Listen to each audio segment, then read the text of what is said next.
Fair warning, this show contains strong language and adult themes from time to time. Sorry, Jerry can't help it. Sick Boy Wolfgang Productions presents The Offering with Jerry Horror. A deep dive into the history of film and its filmmakers. Mostly horror, always genre.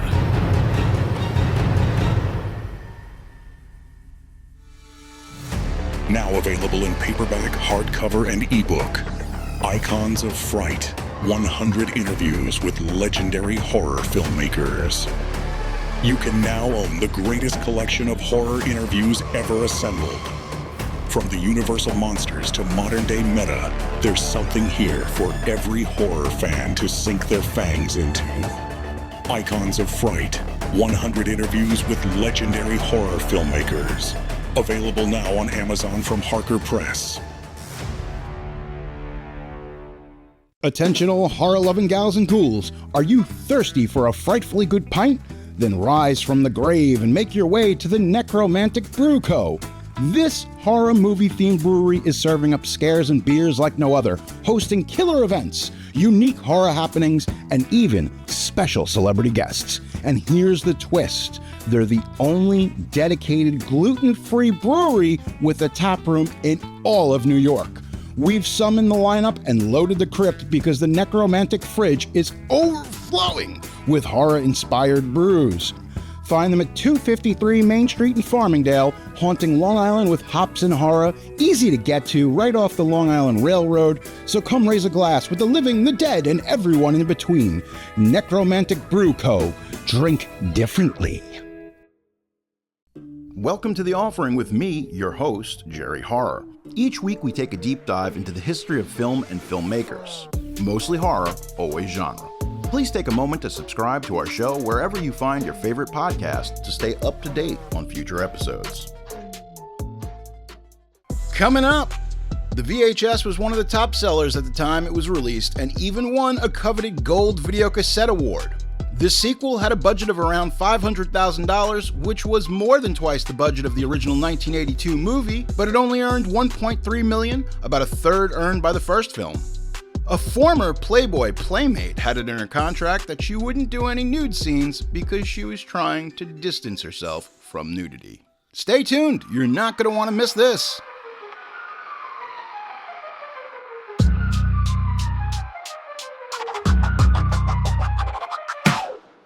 Classics, modern fights. Jerry guides us through the nights. Horror's history in the lights. Exploring endless chills and heights. George Romero, lost footage and hidden gems. Director's visions, dark diadems behind the scenes. We're taken there. Insightful whispered secrets we share. Sam Raimi.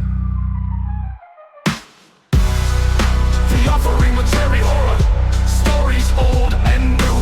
Jason Kruger, Bruce Campbell, Joe, a twist that shake your core.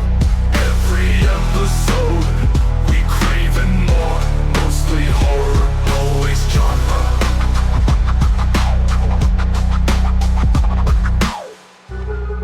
Ladies and gentlemen, friends beyond the binary, this is The Offering, and I am Jerry Horror, your humble host. Shout out to R.A. the Rugged Man for warning people not to listen to this show.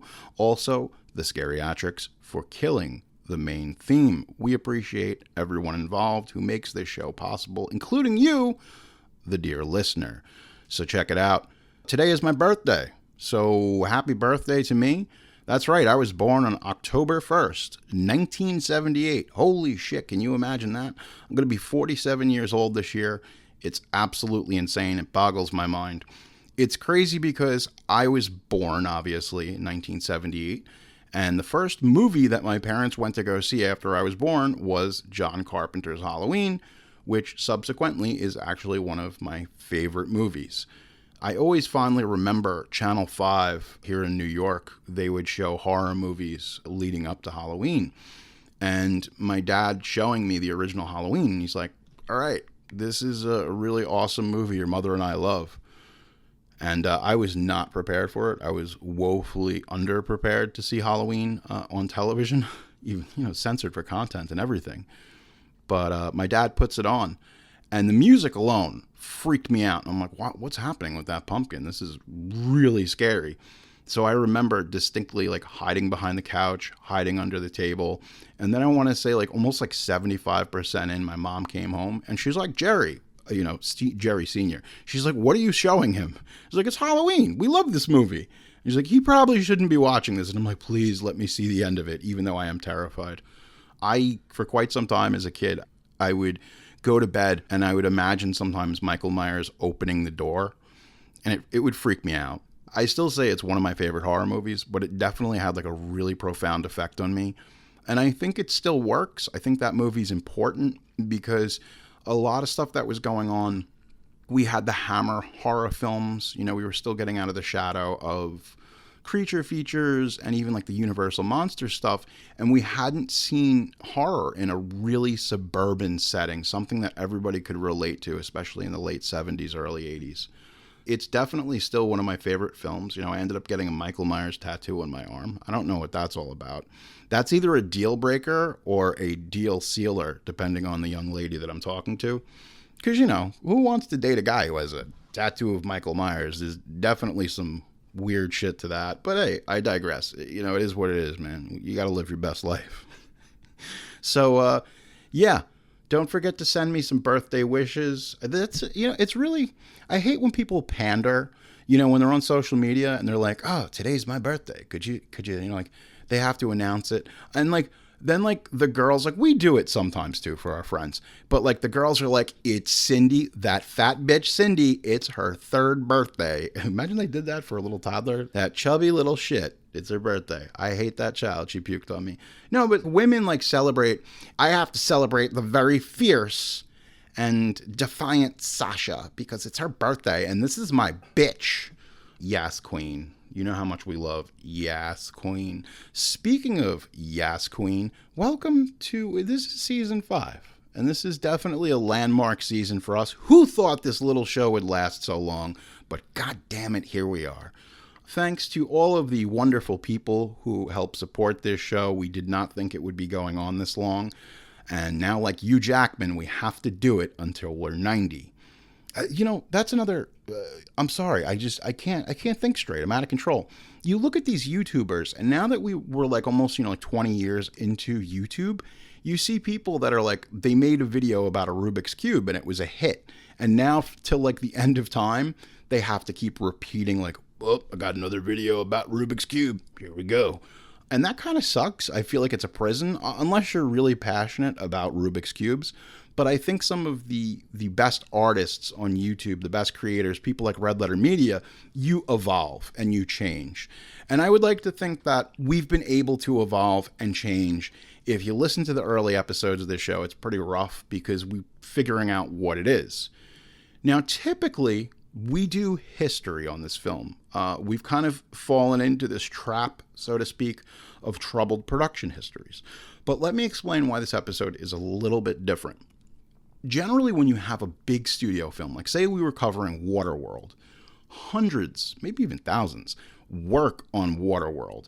You've got craft, you've got stuntmen, you've got people behind the scenes. There's a ton of people working on this movie, which means that when the dirt comes out, there's hundreds of people that are willing to talk shit about the movie. Unfortunately, like today's movie, it's a much smaller independent film. With that being said, there was maybe 12 people on the crew for this movie. It's, they got maybe a PA or two, so there's not an abundance of information out there. So today's episode is a little bit different. It's a discussion about slasher films in general, to a degree, very focused. I don't want to give it away, but let me give you a little bit of a teaser. People have always said that the slasher genre is full of misogyny. And yeah, it kind of is to a degree, but certain things sell. A cold beer still sells. Boobs sell. Cute little kittens sell. I mean, look, I've said it before. Most of the internet is kitties and titties. If you've got one or the other, you're going to get some views. It's going to work for the most part. It comes down to the male gaze. What is the male gaze? Is it how we view women? We objectify women? I'm not quite sure, because there's been a strange occurrence that's happened in the last 10 years. And that big thing that's kind of happened is OnlyFans. So like back in the day, you would have some like dirty old men with gold chains that kind of look like me, in a wife beater. They would be like, all right, get up there, Darla, and make it look good, shake them titties. And it would be very like, a lot of these women were being kind of abused. There were suitcase pimps where you've got these guys who were like, all right, you need to go do this so I can go buy a new dirt bike. Now with OnlyFans, that power dynamic has changed. Or has it? Because you have a lot of female creators that are producing their own pornography. So they can use their sensibilities to make it better or to make it more comfortable for them. But unfortunately, what I've seen is they're still just doing the same thing that the male producers produce. They're putting out content with the male gaze because generally they're making this for a male audience. As liberated and free, the only thing that's really been liberated is the funds. And I'm very pleased that a lot of these young women and men get to make money, but are they exploiting themselves? Does it destroy the dichotomy? Is it more punk rock now not to make porn? Because that's another thing. There's people who put out pornography and then nobody cares. And then it kills their self-esteem. And they're like, oh man, people must think I'm ugly. But the reality of it is you've got people like UFC fighters like Paige Van Zandt, you got people from WWE, all these girls, and they're doing it. And what happens is they've had this huge platform, so their name is already established with fans. They have a fan base because they have this huge corporate platform. So when it puts it out there, it gives them an unfair advantage. What occurs, though, is that a lot of these people, especially the young women, end up just exploiting themselves in the same way that the evil male producers would.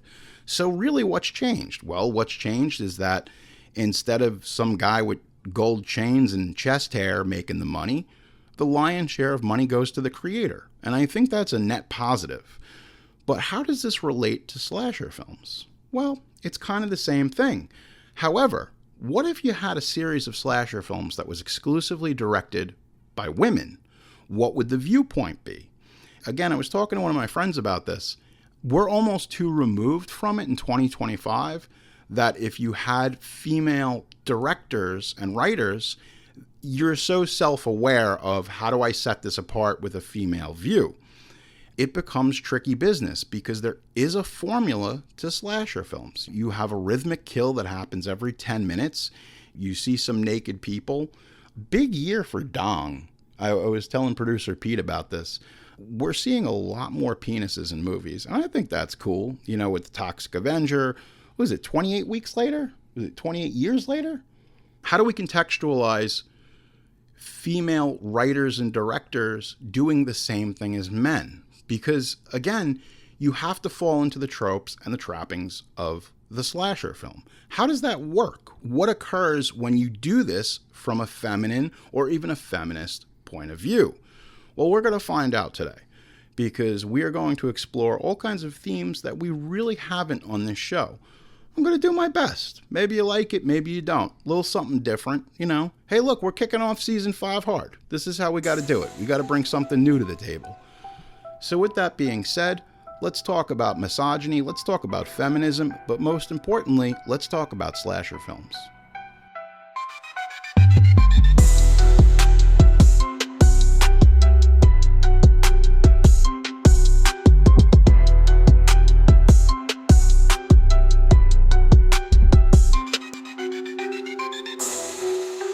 We have covered many films on The Offering, and now for season 5, I must present to you, dear listener, the horniest movie we have covered so far, and I promise you, from here on out, we will get hornier than ever. That's all that matters.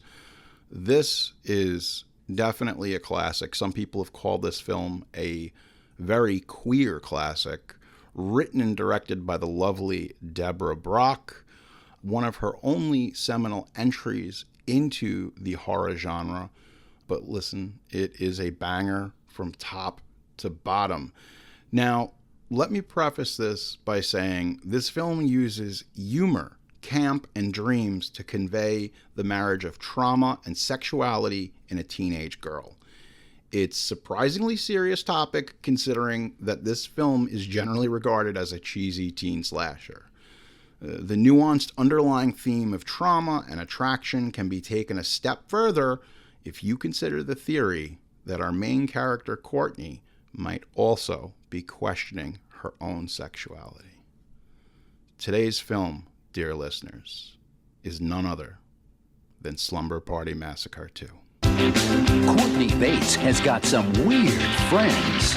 I have got the fastest growing zit I've ever had in my entire life. I mean, look at this thing. I think your sweetheart's been taking too many diet pills. Here's a chicken sandwich if you want it. She should have listened to her sister. Don't go all the way. Because when she and her band get ready to party, Anything you want to. Good time. Oh, the Slumber Party Weekend. it's more than just a great time. I didn't know girls really did this stuff. It's Slumber Party Massacre 2. Now it's time for the fun part. He's in this house somewhere. It's 9 o'clock and ready to rock. My motorcycle's out of hot. Jump on back and hold on tight. Bastard. You killed Valerie. Don't let go. Don't let go. Hold on tight. Well, you say why? I say because Les Slumber Party Massacre 2. If you go, don't go all the way. God, anybody got any tranks? Now, the original Slumber Party Massacre, which had to be changed in the United Kingdom because they're a bunch of wimps, the Slumber Party Murders, is a 1982 American slasher film. It was directed by Amy Jones and written by Rita Mae Brown, both very well-known feminists. It is the first installment in the Slumber Party Massacre series. That film followed a high school senior who gathers her friends for a slumber party, unaware that an escaped power drill-wielding killer is loose in the neighborhood.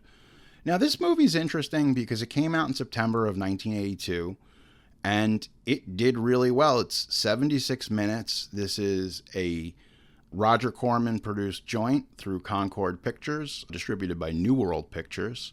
It was made for around $220,000 and made $3.6 million at the box office. I mean, mostly because of that salacious title. I mean, come on. Like right now, I think you could still release something called The Slumber Party Massacre and it would do rather well. Now, the film was originally written by Brown as a parody of the slasher genre. But ultimately, Roger Corman and Party thought it would be better to just shoot it as a straightforward horror film instead to cash in on the slasher craze in 1982. As a result, it contains more humor, both intended and unintended, than usual for this genre at the time. We really didn't see a lot of humor. There was Student Bodies, I believe that's 1981, which was a straight-on parody, kind of an early version of the Scary Movie series. Now, the film received mixed reviews from critics, but despite its reception, it has obtained a large cult following since its release. Now, there are 2 direct sequels. Then there was even a 4th film, which came out in 2021. There were 2 spin-off films from this series, forming a wider massacre franchise. There was Sorority House Massacre Trilogy, which came out between 1986 and 1990. And don't forget the Cheerleader Massacre films, which came out between 2003 and 2011. Some of the latter series having been filmed as Slumber Party Massacre 4 ultimately got renamed as something else. Now, author and feminist activist Rita Mae Brown wrote the original screenplay. It was titled Sleepless Nights, and it was a parody of the slasher film. They kind of repurposed Brown's script to make it, more serious. And she was like, listen, I really want to do a parody. And they were kind of like, fuck you. We've got a great title. Let's try to make some money. Now, also, Amy Holden Jones, she was a film editor on this, wanted to direct and was, asking people for advice. And Jones chose the script that would become the Slumber Party Massacre. It was going under the title of Don't Open the Door. And basically what they did was, let's do like a proof of concept work. With the original film, her husband, Michael Chapman, they acquired equipment and film from the University of California, and they shot scenes in their house over a weekend for $1,000. So they take this footage and they showed it to Roger Corman, and he's like, yo, listen, we're going to finance this. Like, this actually is a really cool idea. So ultimately, Jones had to turn down a job editing Steven Spielberg's E.T. as a result. And just to show you how crazy on a budget this was made, they used a Casio MT40, which was a very rudimentary synthesizer at the time. And they made it work. Filming for the Slumber Party Massacre began in 1981, and it was shot on location in Los Angeles, mainly in Venice. It premiered in Los Angeles in 1982, and the movie just really rocked. I mean, it made money. People, how could, like I said, that title, it's such a fabulous title. How could you not want to go see it? The critical response was a little bit different for the first film. It received mixed reviews. Janet Maslin of the New York Times wrote, "The Slumber Party Massacre is the usual cavalcade of corpses, all of them dispatched by a maniac who wields a power drill. At the end of the movie, a woman who has miraculously survived the carnage breaks his drill in half. That's feminism for you, and symbolism." Now, people had called it a Halloween clone, relying on buckets of blood and sudden surprise rather than actual suspense. Believe it or not, Variety at the time, they praised Slumber Party Massacre. Besides its obviously catchy title, Slumber Party Massacre is an entertaining terror thriller, with the switch that filmmakers handle the young woman in jeopardy format. Now, essentially, there's kind of this darkly humorous vision, and there is a breathtaking pace, and there's a lot of things. Like, if you watch the original Slumber Party Massacre, you're like, Jesus Christ, like this, for a movie that was shot for nothing and made in less than 20 days, it works. And I think ultimately, Roger Corman is a businessman. He's just like, if it makes money, we're going to make another one. So it took quite a few years, but somehow we get to Slumber Party Massacre 2, and that is our titular film today. Look, it's an interesting film just because the original Slumber Party Massacre gave us a new way of looking at things. It essentially showed that female writers and directors could enter this genre and they have something to say. They have something new to offer, perhaps. I don't know. I think a lot of the satirical elements are missing from that first film. Some of them sneak in. But man, once we get to this second film, we are in wackety, schmackety territory. And a lot of people have said this is a queer classic. Listen, Crystal Bernard is the star of this, obviously. She's most famously from Wings. She had a hit single with Peter Cetera that the name escapes me. It doesn't really matter. She tried her hand at pop music. It is what it is. And she's good for the most part. And this movie is incredibly filled with pastel. From the opening, we've got pink credits. There's a very soft, feminine look to the film. It definitely passes the Bechdel test because, we actually have characters that are talking about things that have nothing to do or revolve around male characters. Really, in this film, our lead is haunted. She's one of the survivors from the original Slumber Party Massacre. Could I also say that, and this is weird, okay? I'm just going to say this right out the gate. This movie works as a version of Inception. And this will make sense if you've watched the film. There are layers to this film, and I cannot believe that in 2025 I am saying this, but there is a very nuanced sense of strange film going on here. If I could maybe describe it in an even better way, it's very Kafkaesque. And again, going back to the Inception comparison, there's layers. So you wake up from dreams, but it's another dream. So it's like you don't know where you are. So it really becomes surreal if you start thinking about it. And I'm going to tell you, don't overanalyze it because it will drive you mad. I was thinking about this one night. I'm like, wait a second. So where does the dream end and what's real and what's not? And again, producer Pete and I are watching this and it is drowned in pink. You've got a lot of pink in this movie. Really that pastel that was hot. And we, got a little pink teddy bear lamp. Look at that. Never will you see a series of films where so many women are in incredible nighties. I do not know what the nightie budget was for this film, but it must have been high. Now, in that original film, we have the driller killer, and it has this traditionally phallic and penetrative weapon. You know, a giant chef's knife, an axe, deer's antlers, an arm, literally anything you can shove into or through a torso. And this was taken to new heights, leaning on that satirical commentary of heteroperformativity in slasher flicks. It was giving the killer an enormous power drill as a murder weapon. And it's a dong. It's basically a dick, you know, and that's always been the argument with slasher films. It's usually kind of like a sexually frustrated incel, Jason Voorhees or Michael Myers, you know, and they're killing people. And Friday the 13th is a great example of this because Jason is just like, is he the ultimate cuck? He's always watching people fuck. And then as soon as he sees them fucking, he's like, I gotta kill them because I can't fuck. So there definitely is some weird thing with slasher films. You'll see that throughout the genre, especially in the early 80s. There seems to be this whole thing where it's like, I'm horny too, but I can't express this horniness, so instead I will murder people. Sexual frustration leading to murder.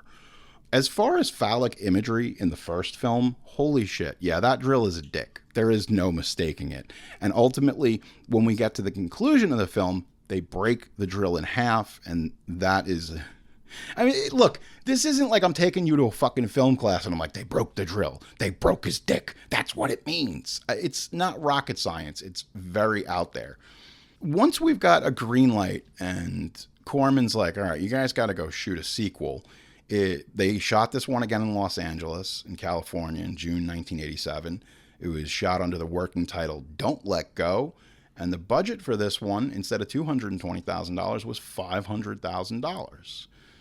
Now, people have called this a queer masterpiece, and I think it might be. Our titular lead character is having kind of sexual awakenings.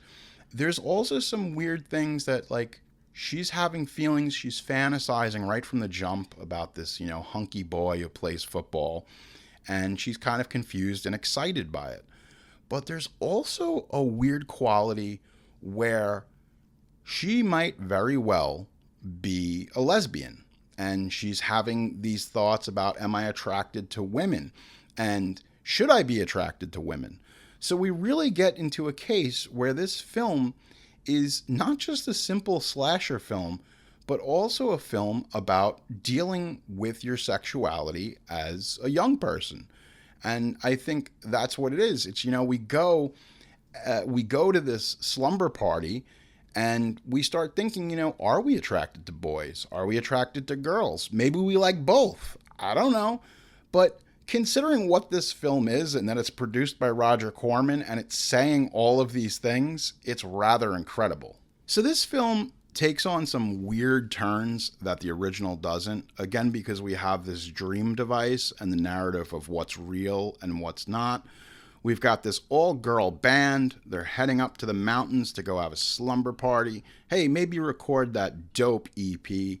They're traveling in the kind of the station wagon they had in National Lampoon's Vacation, because you got to have a station wagon that had wood paneling. It's like a requisite of 80s films at the time.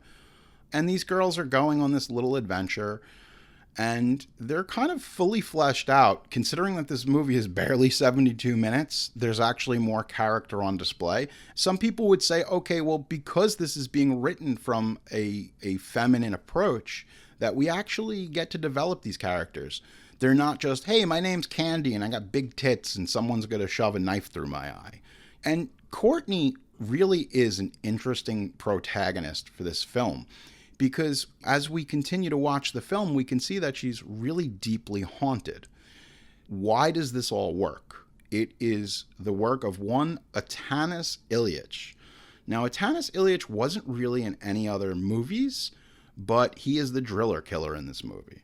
And man, is this guy completely unhinged. He's got the leather jacket. He's kind of a rockabilly dude, looks a little bit like Elvis. And he has a giant guitar, and the guitar has the giant drill on it. He's going to use that as a weapon. And this guy, bless his heart, he is dancing through every scene. Now, originally, they wanted Atanas Ilyich to play both the love interest and the driller killer, but I think cooler heads prevailed. And god damn it, is he breakdancing through this movie? Like, you got, like, if you got to say an 80s film, like, I feel like if we're really making a movie in the 80s, how can we not put a little bit of breakdancing in there? It's important. But this guy, and that's, I think, where the whole queer element comes in, because this, you know, like, you got Freddy, he torments people, he's got personality. But again, I don't know what fucking movie I don't know what movie he thinks he's in, but he is so over the top. And I love it. Like, I absolutely love it. Like, this guy, they were like, all right, we need you to be at a 7. And he's like, fuck that, I'm going at a 12. And he just brings it, and it works. But the thing is he's supposed to be kind of this rock star, and she's afraid of him, obviously. But at the same time, there is a strange sexual attraction to this character. I'm not even sure exactly entirely what he represents, if he's the manifestation of her fantasies, or, you know, it's a little bit of both. Maybe she wants to bang this dude, but at the same time, she's afraid of penetration. So it really goes into that weird, like, virginal territory. So the girls eventually do get to kind of this abandoned house to have their titular slumber party. And man, stuff really goes off the rails quick. If you've seen this film and you know about the zit scene, it is insane. And I really wish they had the budget and time to go for more trippy stuff, because you're watching this movie and you're kind of expecting a paint-by-numbers slasher film. But you get some really weird shit. Like, we've even gotten to the scene where there's a blow-up doll in the bed. Rather than being dumb and horny, like in Friday the 13th, the final chapter, you got these young guys that are just dumb and horny. These girls are like a little bit scared of their sexuality. Like, they're excited, but they don't know what they're excited about. So if that works for you, well then, God bless. You're going to love this movie. And again, is it drenched in pastel? This guy, James Eng, who is the production designer, he was just like, I am loading this movie with pastel and I'm going to make it work. Now, one of the problems with this movie, people are always like, all right, well, it's Slumber Party Massacre, and we're subverting expectations again. And it's like, okay, so where's the nudity? Because the first film is a bit sleazier and has, you know, a lot more nudity. Let me tell you something. From that movie, you're opening up in shower locker rooms. If you're a young guy or girl, it's exactly what you're looking for. This movie's weird. Again, it kind of has that Josie and the Pussycats thing, where it's this girl group and they're going to play music and they're going to, I don't know, record a dope EP.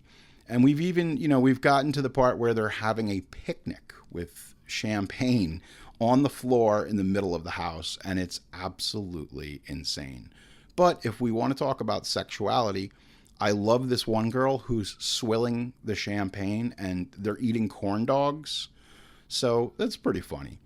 Now, in the movie, they're watching Rock and Roll High School, and this same director did Rock and Roll High School Forever, which was the sequel. Obviously not as good. You know, like, look, when you don't have the Ramones, you got Corey, you got some Feldman. Yeah. Finally, we get some sexuality in this movie. We got girls dancing, gyrating, and it's very horny. Everybody is very horny in this movie. We're not admitting to it, and now we've gotten to the point where the boys have shown up. Oh boy, we get these two guys, and I gotta tell you, these guys are fucking lame ducks, man. One guy kind of resembles Ian Ziering from 90210, and then the other guy, you know, he's got his leather jacket, he's got his, oh boy, he's smoking a cigarette, he's got the whole tie-dye underneath. Now, we got the girls, they're partying, they're letting loose, they're grinding on poles. This one girl, man, I think she's gonna get off trying to grind up against that pole. Jesus Christ. Yeah. It's so weird because, again, it's done from a female point of view. So the girls are like, yes, we are horny, and that's okay. It's okay to be horny and dance provocatively, but it's on our terms. We're in control of our sexuality. And yeah, I'm telling you, it was like one of the girls in this movie, she was a Playboy Playmate, and she did a bunch of different stuff. And she's like, listen, I don't want to get naked. And it's like, well, what do you think we hired you for? You know, we kind of hired you to get naked. But man, these gals, they're having a good old time. Little do they know that the driller killer is waiting for them. And it's kind of weird because our title character, Courtney, is haunted by the driller killer. You know, I always say this. In horror movies, you need rules. I can't stress this enough because it sets up expectations and things for the audience. Oh, finally. How far are we into this, Producer Pete? We're finally getting boobs. Got the one girl taking her bra off. She's slapping everybody with the bra. Oh, wait, we got more boobs. Finally. Because, listen, if you're young Jerry Horror and you're watching this movie, I was promised the Slumber Party Massacre, but really, I'm looking for boobs. I want to see some boobs. I want to see some butts. And now we got the young boys. They're spying on the girls. And this is exactly, when you're a young man, this is what you think. It's going to be like softcore lesbian porn. You got the pillow fight. You got girls topless. And these guys are peeping in on them. So yeah, it's like I said, look, folks, I'm sorry if this is uncomfortable if you're trying to listen to this with your toddler, but this is a horny movie. And I would like to say that I am a horny man. So we will be getting much more erotic. In season 5, we are all about erections and yeah, oh my God, I'm getting so worked up, I might have to go in the closet and jack it. We'll be right back with more of The Offering with Jerry Horror.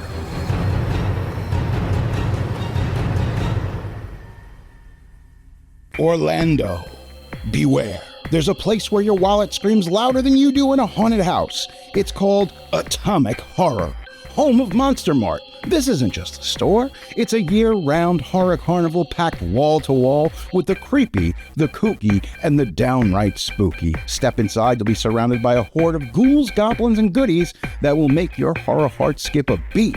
It's basically a monster mall for the macabre. Located at 4805 East Colonial Drive in Orlando, open 11 to 7 daily. If you can't get to Florida, don't fear, you can still shop the nightmare at atomichorror.com. Oh, and don't miss the Atomic live stream every first and third Sunday. It's like shopping with a seance, except the spirits actually ship to your door. So what are you waiting for? Your nightmares have been waiting for you. Atomic Horror, where shopping is a scream. Okay, so I found my new favorite rabbit hole. It's called Horrifying Hot Sauce, straight out of Denver, Colorado. And man, this stuff is wild. Handmade, small batch artisan sauces, each one inspired by horror movies and all the pop culture stuff we grew up on. I'm literally scrolling through their site right now. It's horrifyinghotsauce.com, and it's like a haunted spice rack. You've got PG mild for the lightweights, all the way up to the NC-17 scream into a pillow heat with bottles like Della Morte and Linnea's lipstick. Listen, guys, they don't just throw peppers in a blender. No. These maniacs ferment every batch for weeks until it bubbles like some mad scientist's cauldron. And then they hit it with fresh ingredients, so you get this perfect balance of scary hot and scary good. Some of the flavors on here: Profondo Rosso, Season of the Witch, The Color Out of Space, and this is my favorite, What We Eat in the Shadows. I mean, tell me, you don't want a bottle of Season of the Witch sitting in your kitchen?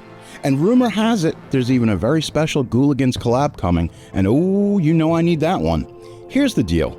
Use 10 off 4 for 10% off any 4 bottles. Hey, or you go big with 15 off 6. That's 15% off any 6 bottles of your choice. And if you're in Denver, keep an eye out for the Horrifying Film Festival, where you can watch scary movies while torching your tongue. That's a perfect night out, right? Perfect date night. I'm literally adding bottles to my cart right now, so do it with me. Check out horrifyinghotsauce.com. It's spooky and spicy. Listeners and fans of The Offering can get their hands on their very own The Offering with Jerry Horror merch, now only at TeePublic. Find your own fresh The Offering with Jerry Horror high-quality merchandise, including t-shirts, hoodies, tank tops, long sleeves, stickers, and mugs. Just like the show, we've got gear that's mostly horror, always genre. The Offering with Jerry Horror TeePublic store has everything you need to represent your favorite podcast. Folks, head on over to teepublic.com right now and pick up your very own Offering tee today. You're listening to The Offering with Jerry Horror. Got a question or a story you want to share with me? It might be featured in a future episode. Email me at jerryhorror@gmail.com or hit me up on Twitter at jerryhorror. I'm also on Instagram. You can find me there at Jerry Horror. Rate and review this show on Apple Podcast, and you might find your review in an upcoming episode.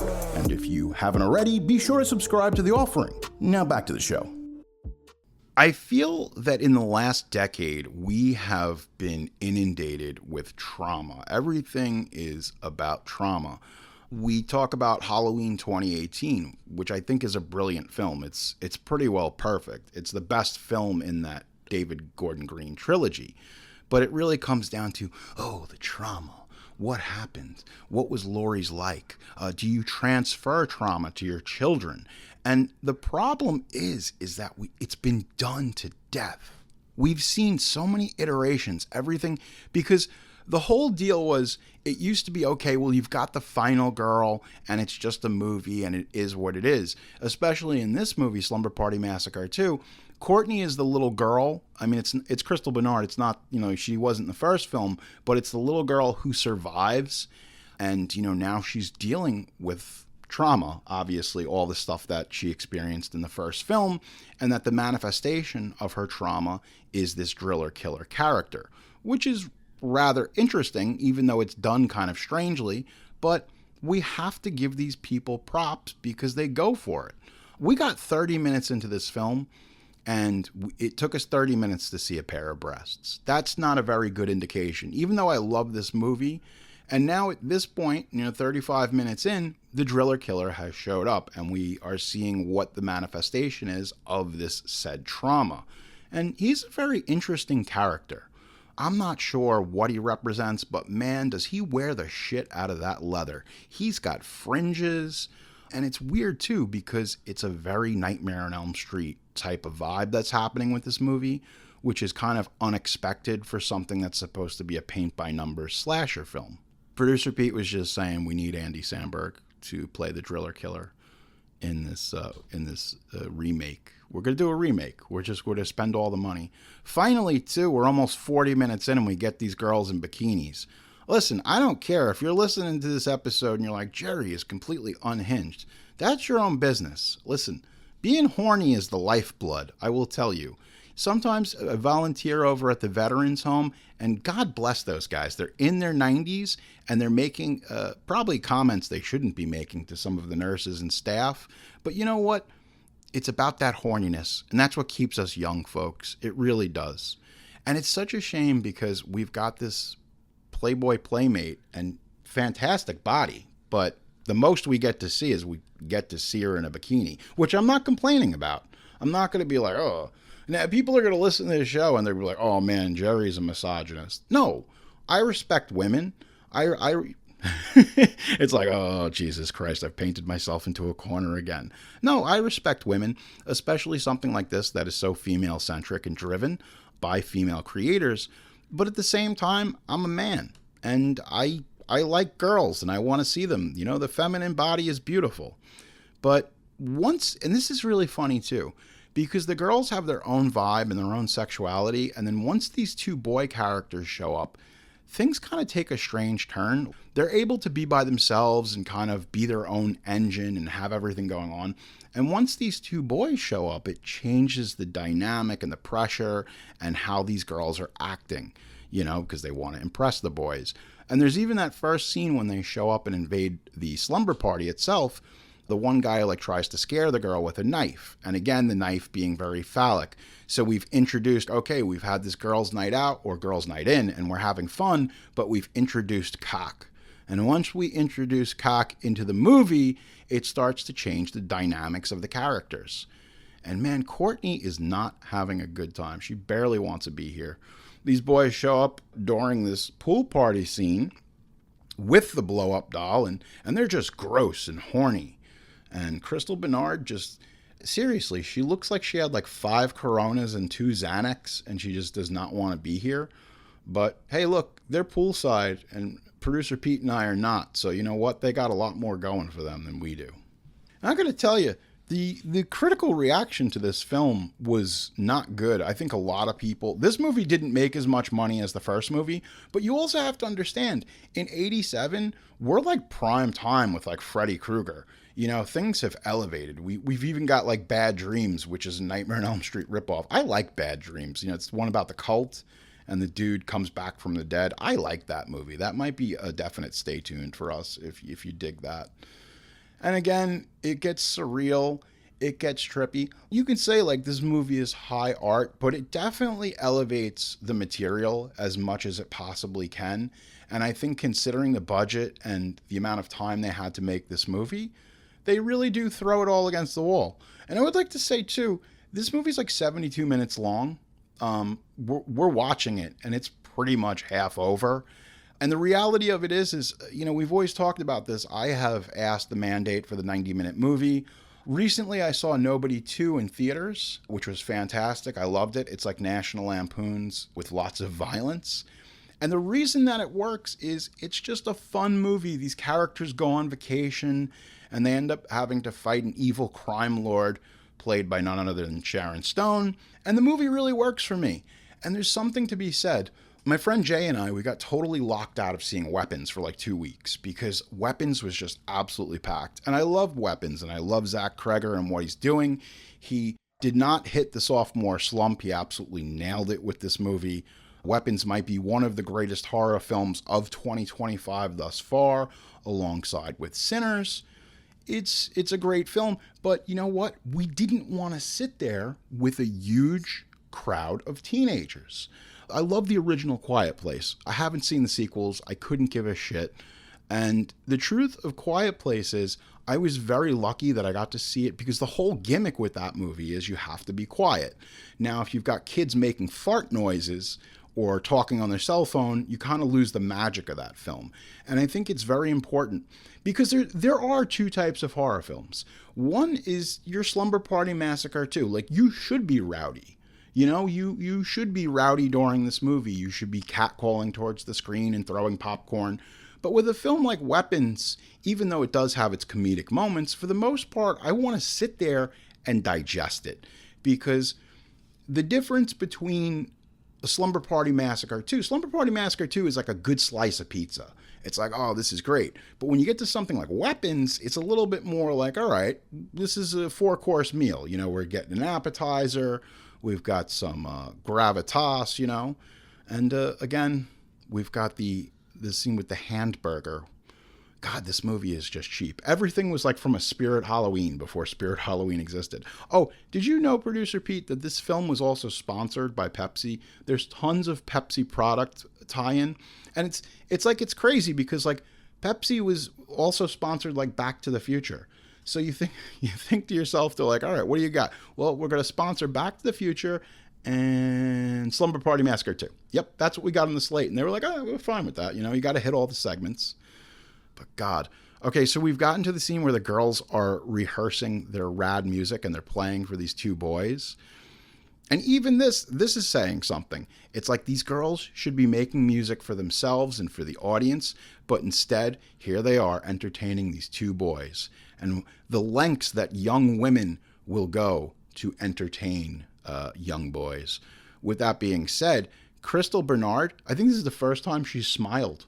She's playing music. This is her escape. We see this band is really what she's passionate about.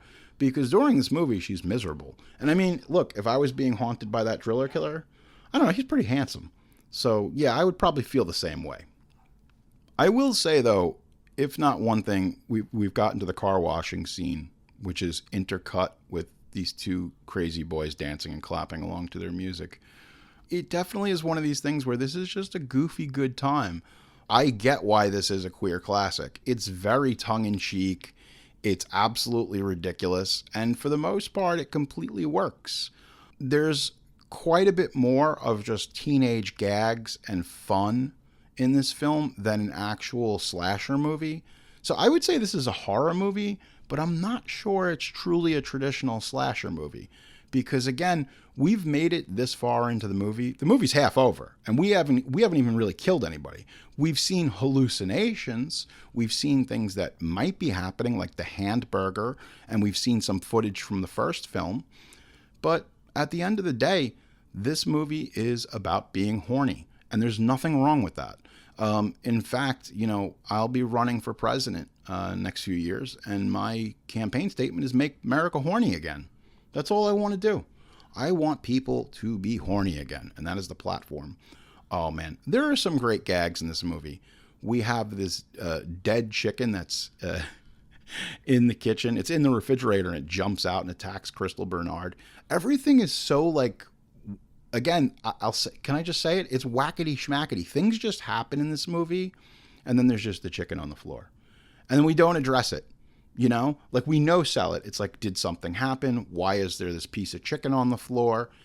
I gotta say, it's a goofy and satirical movie, but it works for me. Maybe this wasn't the appropriate horror movie that you were hoping to open October with, but I'm gonna tell you something. If you really are a horror hound and you haven't seen the Slumber Party Massacre 2 and all of its Pepsi product placement, this is a damn good time. You throw this movie on, 72 minutes, you got your homies together, maybe you have some libations, maybe you smoke some of the devil's lettuce. You got yourself a good time. You order a pizza, maybe you get some indigestion, but you know what? That's the price you pay for shitty pizza. Okay, we need to talk about the critical reception to this movie, because I find that to be very interesting. Leonard Claddy of the Los Angeles Times compared the film's supernatural elements to A Nightmare on Elm Street. He's not wrong. Writer-director Deborah Brock simply fails to give her film style or wit. The grisly shenanigans are inane and illogical as the rationale behind the making of this effort. TV Guide awarded the film 2 out of 4 stars. Who do you trust more than TV Guide in the 80s? Noting that it follows the vaguely feminist tradition of the first film, The Rockabilly Killer is probably the most entertaining slasher to ever grace the screen, sort of like Elvis Presley playing Norman Bates, complete with musical numbers. So, can we also address that? This film has a ton of musical numbers.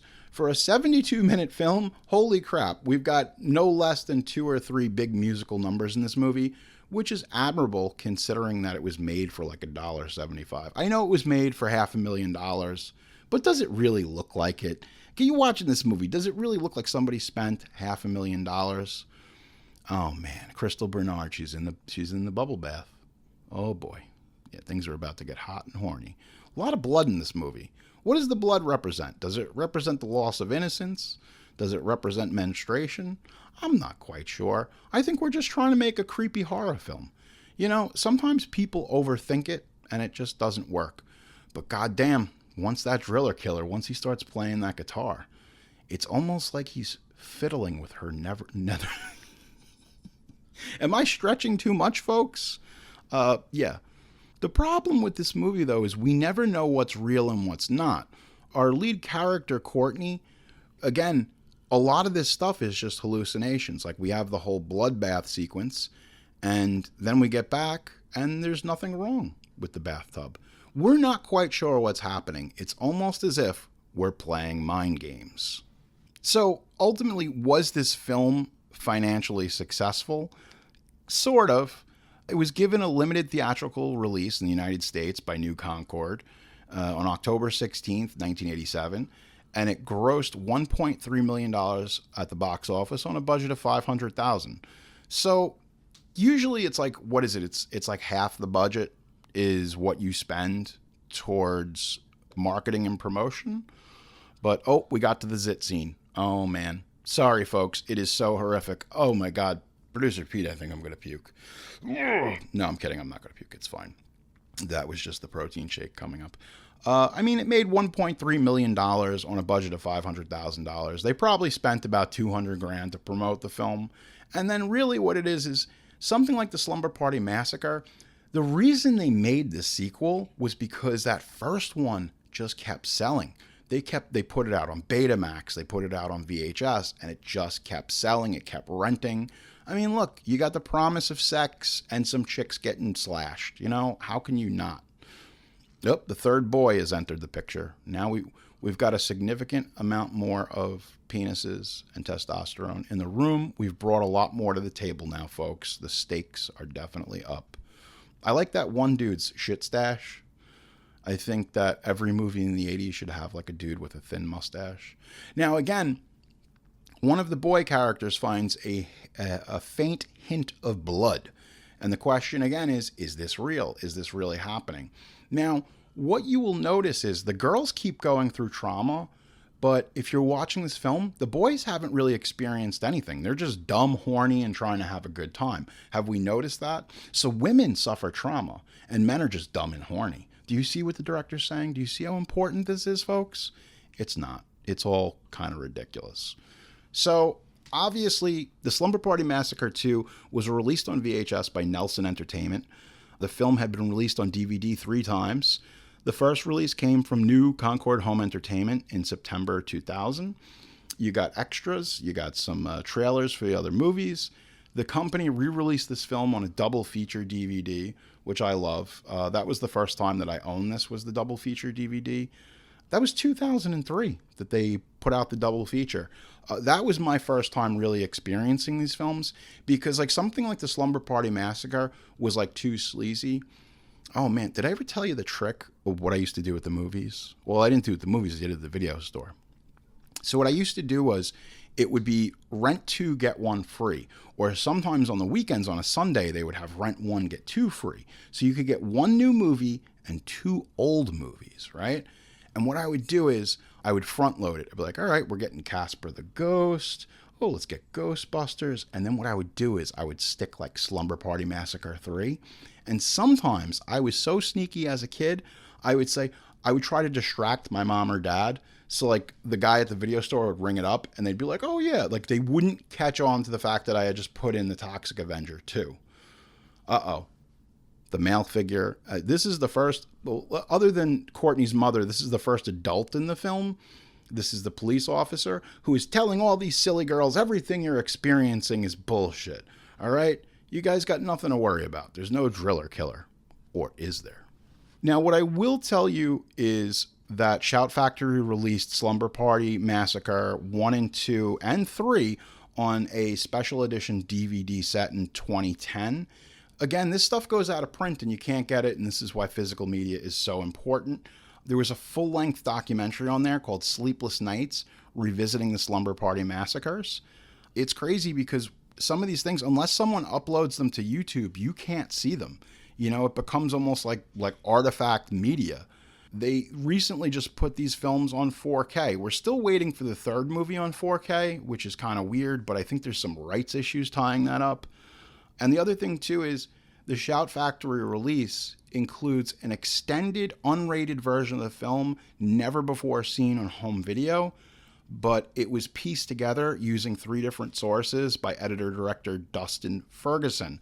I've seen this version of the original film put together, and it looks weird because obviously it was shot on 16 millimeter, and all they had was some of these cheap sources, so it's a bit jarring. It's kind of like when Shout Factory did the Silent Night, Deadly Night remaster, and they have these different sources, and they kind of don't match, and it's a bit dodgy. So that's really for the completist, let's be honest. I'm not going to say that Slumber Party Massacre 2 is high art, but it does flip the slasher trope on its head by making the killer a manifestation of repressed sexual desire. And that's something in 1987 we just weren't getting. There's a little bit of Carrie in this film, you know, the Brian De Palma Carrie. It puts the internalized anguish of hiding from yourself at the forefront, making the villain intangible and far more dangerous than a man with a knife. The driller killer in this movie is living in Courtney's subconscious. Is he real? Is he not real? Well, what is real is the trauma. And even with the ending of this film, we're not quite sure what's real, what's not. It goes back to that Inception thing. You know, Courtney ends up in an asylum, and we're not even sure if she's there. Is she in the asylum? Is this all in her head?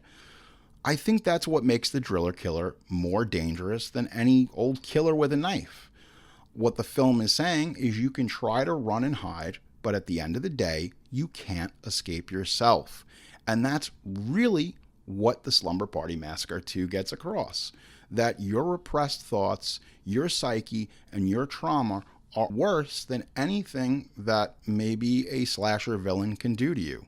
And again, we get to this point in the movie where she's finally making out with this dude, and now the slasher, the driller killer, he shows up and he's completely manifesting himself. And again, kills the boyfriend. We're getting like our first, I'd say this is like the first real kill in the movie. And the dude's chest gets penetrated by the gigantic guitar drill, which I'm going to be honest with you, is pretty rad. Well, folks, we've gotten to that point in the episode that some of you just seem to love. It is Unhinged Reviews. Now, this is the first Unhinged review that I've taken from a book. It is from the Gorehound's Guide to Splatter Films of the 1980s. Author Scott Aaron Stein writes, "You can't get much more of an insufferable viewing experience than this slasher flick cum musical." Now, this is what I talk about when we opened the episode and we talked about the male gaze versus the female gaze. If you're looking for a straight ahead, by the numbers, stalk and slash film, this is definitely not for you. This is one of those movies that's campy, it's wacky, and you either get it or you don't. So if you show this to a 14-year-old boy and there's a lack of kind of most of the elements you would see in your typical Friday the 13th film, they're not going to like it. They're going to be like, what the hell is this? But what I will say is I've shown the Slumber Party Massacre 2 to a lot of people that aren't even fans of the horror genre, and they seem to love this movie because it is so wacky and campy. All right, Nick Thomas, 2 out of 5 stars. Part 1 is okay. Part 2 is absolutely awful. The only reason this gets 2 stars is because Part 1 wasn't bad. After my initial viewing of Part 1, I thought it was okay. But then I somehow, sitting through Part 2, Part 1 seemed like an absolute masterpiece. Simply put, Slumber Party Massacre 2 is atrociously awful. It's not even comparable to the quote-unquote brilliance of the first one. How they messed this up so bad is beyond me. Although, I do notice that it was written and directed by someone named Deborah Brock. Take note. All right, I'm not exactly sure what that means. Who really gives a shit? And look, you're entitled to your opinion. It's okay if you don't like a movie. It's okay if you love a movie. What it really comes down to is, like I said, you either get this movie or you don't. You're either into this and you're going to take the ride and it works for you, or you have the typical like 14-year-old male point of view, which is like, this movie sucks, bro. Shut it off. I want to see that girl's tits. And look, I'm not going to lie. I want to see her tits too. But sometimes you don't. Sometimes you just get a weird movie that's surreal and doesn't make a hell of a lot of sense. But that doesn't mean it's not one of the best 72 minutes you can spend on a Friday night. Double Guru, 3 out of 5 stars. 2 is worth watching for the babes, but this one sucks horribly. The first one is beyond bad, as in bad, but the second one has a lot of delicious babes in it, and they hardly even show any skin. I get it, man. I'm with you. This is the horniest episode we've ever done. Season 5, back and hornier than ever. Let me just preface that for the fans. I get it, dude. I'm with you. I'm your soul brother number 1 on this. We should have seen that one actress, the Playboy Playmate, because you can go and you can go online. You can use your Google machine and go take a look at her luscious and bodacious breasts. God, they're gigantic. They almost don't fit her frame, and there ain't nothing wrong with that, folks. All right. Let's do one more. Let's get. This guy didn't even write his name. He's just not even trying. CRS, 1 out of 5 stars. Ugh. That's the title of this review. This is the worst horror film I have ever watched. First off, I will say this again, and I've said this on many episodes. That's bullshit. This is not. I mean, this might be the worst one you've watched, but again, when you think that this is the bottom of the barrel, just remember, the barrel has a basement. You come over to Uncle Jerry's house, I'm going to sit you down and I will watch you films. They will blow your mind at how inept and terrible at filmmaking they are and how ridiculous they are. I watch bad movies for sport. You might do it for a laugh or two. I do it because I genuinely hate myself, and it's the way that I abuse myself. All right, let's get back to this review. The first one was bad too, but this one is a whole other level. I like all kinds of horror movies, including the cheesy funny type. This movie was not scary, cheesy, or funny. Again, this guy just doesn't get it. It's just all around terrible. I feel dumber for having watched it. No kills until 50 plus minutes in, when the killer literally just appears out of thin air. He kills a few, then stops, mugs for the camera, and performs a freaking musical number. That's why this movie works. Because the whole thing is once Courtney finally gets to the point where she's about to have sex with this dude and perhaps lose her virginity to this young man she's invested in, that is when the driller killer manifests into a physical form that everyone can see now. It's kind of like in Nightmare on Elm Street 2 when they pull Freddy into the real world and he shows up at the barbecue. That's exactly what's happened, because now the driller killer got all those horny feelings from Courtney and was able to use that power and come into the real world. Freddy was kind of horny. Not as horny as the driller killer. Yeah, you read that right. The dude stops for a smoke and a song one-liner after every kill for the 20 minutes he's in the movie. Yeah, and I think that's great. Appears it was the dream of a psych patient. Skip this and go watch the Sleepaway Camp series if you're looking for some 80s horror fun. Okay, you're not wrong. I do love those Sleepaway Camp films, especially the sequels. They're terrible, but highly watchable thanks to the incredibly weird performance of Pamela Springsteen, especially in that second film. Look, Slumber Party Massacre 2 isn't for everyone, but I guarantee you get your friends together, you put this on, you're going to have a good time. It's a solid movie. It's whackety schmackety, as Uncle Jerry says. Definitely put it on. You're going to love it. You're going to have a good time. I promise. And if you don't complain to me. That's like we had that last episode. We had that one episode where people, I find the reviews and people are like, can I get my money back for a rental? It's like, no, you can't. It's like if you watch a magician and you're not impressed with the magic trick. You can't say, okay, I want my money back. That rabbit didn't really look like a rabbit. Get the fuck out of here. You know what? You paid your money. That's the whole thing. At the end of the day, it goes back to that pro wrestling psychology. Did you enjoy the match? Did you think it was real? Did you think it was fake? Yeah, you can hate me, but you know what? I got your money. And with that being said, we are officially now in season 5. And hopefully you give us some love, because if you've made it this far into the episode, well, hey, you deserve a little bit of a trophy. Maybe you deserve yourself a Diet Pepsi. If you've made it this far, please write dumb and horny in the comments. Again, all caps. Do all caps, baby. We're not offended. Dumb and horny. Because if you have made it this far into this episode, you yourself as an offering listener are probably dumb and horny. Some food for thought, guys. It is what it is. Sometimes, everything can't be your hopes and dreams solidified into a film. Sometimes you just get a girl attacked by a raw chicken, or somebody who has a mutant pimple that disfigures them, and a driller killer who breakdances, sings songs, and smokes cigarettes. Look, it could be a lot worse, folks. I'm Jerry Horror. This has been The Offering. Mostly horror, always genre.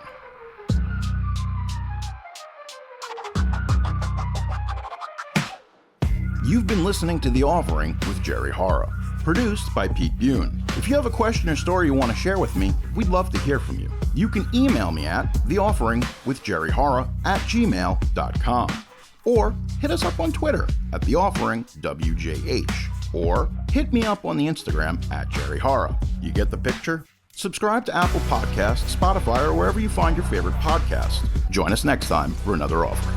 Chasing worries like all my genre twists that shake your core. Every episode, we craving more.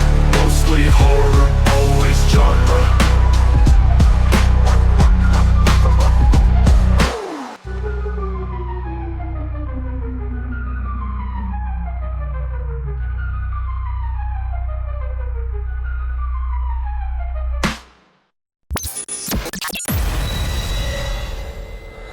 This has been a Sick Boy Wolfgang production. Thank you for listening.